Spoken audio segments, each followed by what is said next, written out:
what defines progress, a step forward for the Astros in 2023? Because we are talking about the defending World Series champions.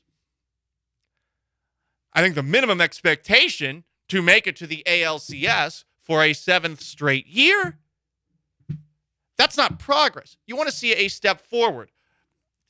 I say that winning a second title back-to-back, to say that's progress, though, that might be a little bit unfair. You are looking at this organization for a couple of things here. Number one, a sign of progress for the Houston Astros in 2023, Christian Javier is your ace.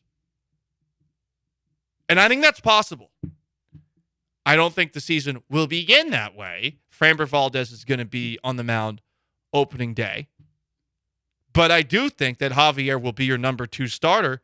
And I do think that the guy who spearheaded 2 no-hitters for the Houston Astros this past season has the kind of stuff to make him one of the best pitchers and most dominant pitchers in the American League. A sign of progress in 2023 for the Houston Astros is that Christian Javier is that dude, is him, as the kids say. Another sign of progress for the Houston Astros in 2023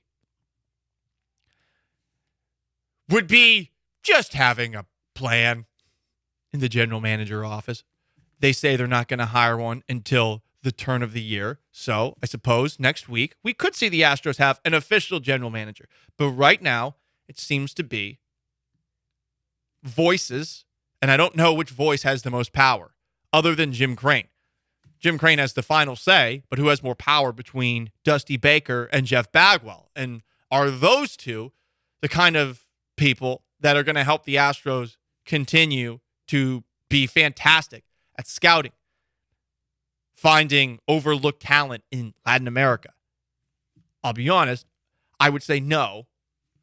So who is going to be the person that can do what Jeff Luhnow was so good at doing? Some comments on our twitch.tv/ESPN975 as far as progress. Degenerate Gambler 1. Every pitcher throws a no-hitter. Might be asking a bit much for progress. We do have high standards here.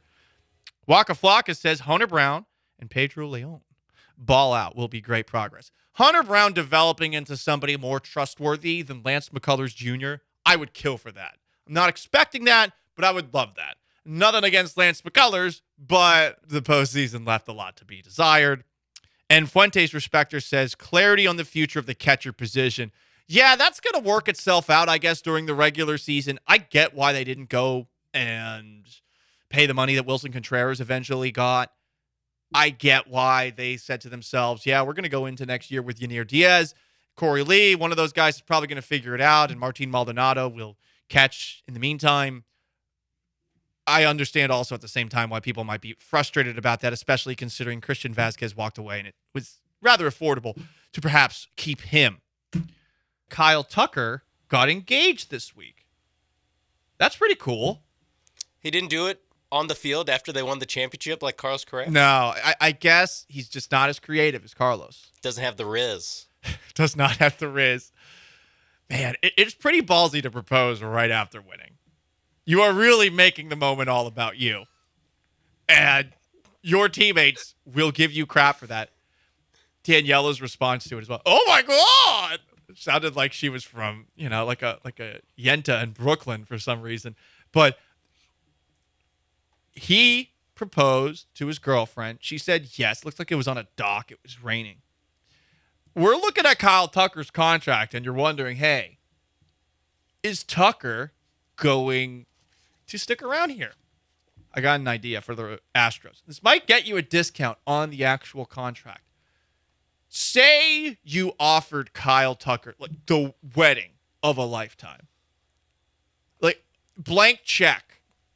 Do you think he would take a little bit of a discount? Like, if Jim Crane sets up an absolutely preposterous wedding that we're saying costs maybe, I don't know, 8 figures or something like that. Low 8 figures. Like $10 million or something like that.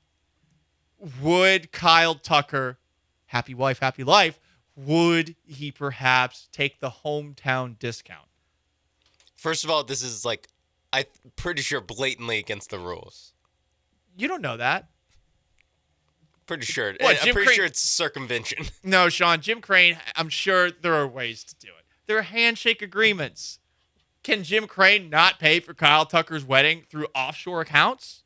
Okay, maybe. Maybe he can put people, hey, I'll put you in touch with this, I don't know, ice sculpture. I don't know what rich people have at their wedding. Yeah. Helicopters, baby. Yeah, I'll put you in touch with them. And don't worry about the bill. I'll handle it. Just foot it. 713-780-3776. Twitch.tv/ESPN 97.5. A wedding? What is this? A lifetime show? No, we're talking about progress for the Houston Astros in 2023. A long-term extension for Kyle Tucker would probably mean progress for the Astros in 2023. We're looking for different means to do it. Listen, he just signed a very long-term contract with his wife. Future wife, I guess. Great point, Sean. So, maybe he's in the mood. Tell him, hey, that's the contract that really matters. Yeah. About 5 years. Yeah, 180. exactly. Like, you just signed a lifetime contract. Right. 6 years. Yeah. Not that bad. Maybe work it down to 5. We're not quite as into commitment as you, Kyle. Okay? But you got the lifetime contract out of the way. How about 5? 180. We'll give you, you know what? We'll throw a little more on top. 5, 193. How about that?